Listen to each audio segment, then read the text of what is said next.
আসসালামু আলাইকুম। আশা করি সবাই ভালো আছেন, সুস্থ আছেন।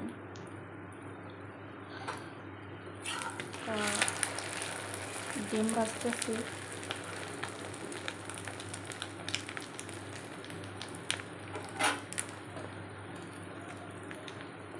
কালকের ভাত আছে, পানি ভাত।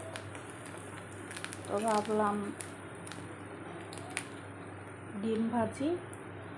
আর আজকে তো প্রচুর গরম।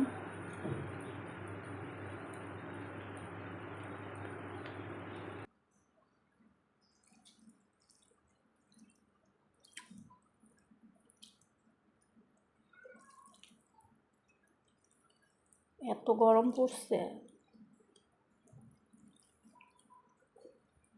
সহ্য করার মতো না।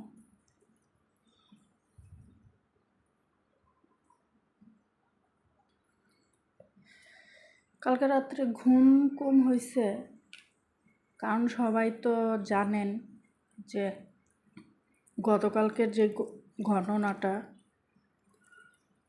বিশ্ববিদ্যালয়ের যে ঘটনাটা, লোকটাকে মাইরা ফেলছে।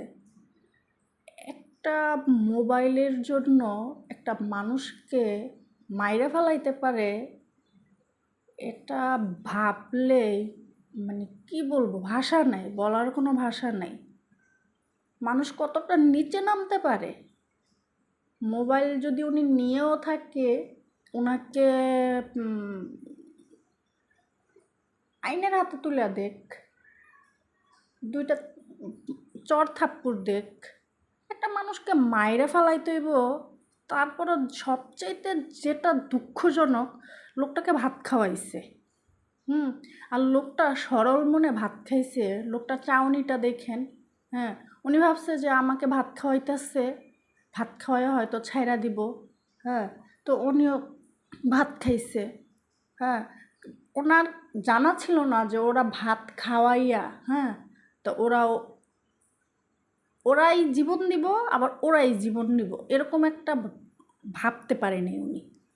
উনি যদি ভাবতো যে ওরা খাওয়ায়া আমাকে মাইরা ফেলাইব এইভাবে, উনি জীবনে ভাত খাইতো না। কারণ যতবার ভাবি যে মানুষ এতটা হিংস্র কিভাবে হয়, সামান্য একটা মোবাইলের জন্য একটা মানুষকে মাইরা ফেলাইতে পারে। এমনভাবে পিটাইছে, পাগুলা নিয়ে সেইসা ফেলছে। যতবার দেখি মনে হয় কি যে জোরে জোরে চিৎকার দিয়া বলি যে আসলে আমরা কোন দেশে আছি, যে একজন মানুষের প্রতি একজন মানুষের কোনো মায়া নাই কে। এটা আসলে কি বলবো, বলার ভাষা নাই। এটা কোনো মানুষ যদি হয়ে থাকে সহ্য করতে পারবে না, কোনো মানুষের সহ্য করার মতো এই ঘটনাটা না। প্রত্যেকটা মানুষের ভিতরটাকে ক্ষতবিক্ষত করে ফেলছে এই ঘটনাটা। এটার আসলে সর্বোচ্চ বিচার হওয়া উচিত, নাইলে দেখবেন যে সমাজে প্রত্যেকটা মানুষ তুচ্ছ একটা ব্যাপার নিয়ে মানুষকে মেরে ফেলবে।